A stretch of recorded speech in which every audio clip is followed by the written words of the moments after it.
All right, let's just get right into it. Today we are looking at what is easily one of the most highly anticipated cinematic events of the year. I'm talking about Christopher Nolan's 2026 adaptation of Homer's ancient Greek epic, The Odyssey.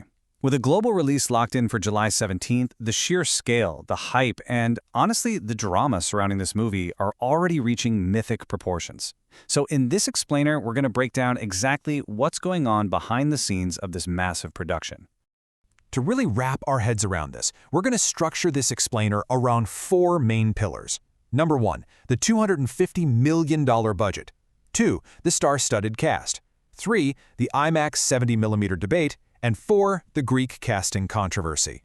So, let's kick things off with Section 1, the $250 million budget.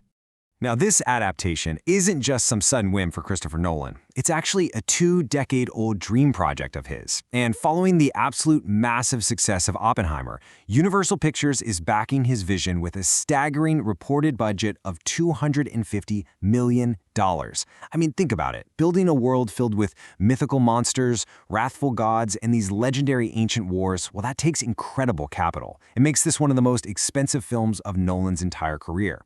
And all that money? It's being put to use across an epic 173-minute runtime.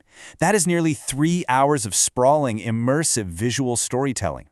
Since the story follows King Odysseus on a grueling 10-year journey back home from the Trojan War, that 173 minutes promises we're going to get a truly expansive look at his trials, his temptations, and the battles just waiting for him at home. All right, moving right along to Section 2, the star-studded cast. You might be wondering where a lot of that $250 million is going. Well, a massive portion goes straight towards securing top-tier talent to guarantee a huge global opening. The cast is anchored by Matt Damon, who's taking home an estimated $15 million to play King Odysseus. Tom Holland is right behind him with a reported $10 million. Then we've got this absolutely stacked mid-tier earning about $5 to $7 million each. We're talking Zendaya, Anne Hathaway, Robert Pattinson, and Charlize Theron. Even the supporting cast is filled with heavy hitters like Lupita Nyong'o, Benny Safdie, Elliot Page, and Mia Goth, pulling in between $1 and $2 million. As you probably know, Homer's epic has a massive roster of characters. We've got Damon stepping into the shoes of the wily strategist Odysseus, and get this, he underwent a really rigorous physical transformation to look lean and battle-hardened, and he actually had to grow out his own beard because Nolan completely refused to use artificial facial hair. No fake beards allowed. Then there's Anne Hathaway, playing Queen Penelope, who has to fend off literally 108 aggressive suitors while her husband is away. Tom Holland plays their son, Prince Telemachus. Zendaya steps in as Athena, the goddess of war, and Robert Pattinson is playing Antinous, the most prominent of Penelope's unruly suitors. Adding another whole layer of intrigue here is Lupita Nyong'o, who is taking on a fascinating dual role. On one side, she's playing Helen of Troy. You know, the wife of Menelaus, whose abduction famously triggered the entire Trojan War.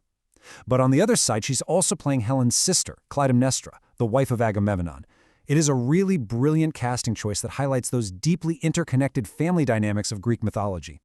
Which brings us perfectly to Section 3, the IMAX 70mm debate. Look, we all know Christopher Nolan is a total cinematic purist, right? And this epic is no exception. He shot the entire film using IMAX film cameras, and he is highly encouraging audiences to experience it in IMAX 70mm. That's the exact format he intended for the film's sprawling visual scope. But this brings up a massive logistical question for the millions of people planning to buy a ticket. How many theaters can actually show it the way Nolan wants it to be seen? The answer?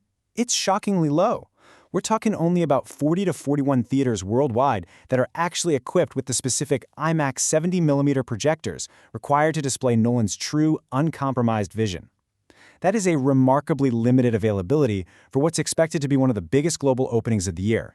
So here's the wild irony of the whole situation. The vast majority of viewers going out to see this $250 million, 173-minute visual feast will actually likely miss its full scope. Moviegoers and online forums are already actively debating the fact that standard formats may crop the film and alter the aspect ratio. It raises a pretty fascinating question about accessibility versus artistic intent, especially when that intended presentation is basically out of reach for most of the global audience. And finally, let's talk about Section 4, the Greek casting controversy. While the film obviously boasts an incredible roster of talent, the casting choices have sparked a really complex cultural and political debate. We're seeing a stark contrast between two very different viewpoints here. On one side, we have the production's honorable intention. As Lupita Nyong'o stated, the cast was selected to represent the world, bringing a diverse, multicultural approach to a classic text. But on the other side, there's a legitimate concern being raised by the Greek diaspora and Greek media regarding the glaring absence of a single Greek actor in a story that is literally a cornerstone of Hellenic identity. And this casting has drawn fire from a couple of very distinct directions. On one hand, choices like Lupita Nyong'o as Helen of Troy have prompted some right-wing, politically charged critiques regarding authenticity from figures like Elon Musk. On the other hand, the Greek community is simply questioning why Greek heritage actors weren't considered to represent their own myths. This has actually sparked a wave of viral alternative Odyssey fan casts online, featuring actors like Billy Zane, Theo James, and Dave Bautista for the roles. I think this dynamic is perfectly captured by leading Greek film critic Thordis Koutougianopoulos. He says, "There's a sense that the world's impression of Greeks is more Zorba than Achilles." And that really hits the nail on the head. It captures the sentiment of Greek critics who feel that while Hollywood easily and frequently mines their epics as shared world literature, it continuously struggles to actually connect modern Greek people with their own legendary antiquity on screen. Ultimately, as we gear up for this July 17th release, we are left with a truly fascinating cultural and cinematic moment.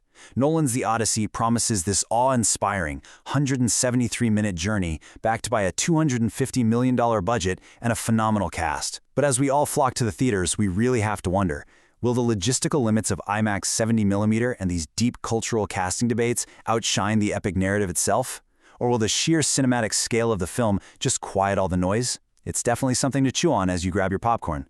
Thanks for hanging out with me for this explainer, and as always, keep questioning the stories behind the screens.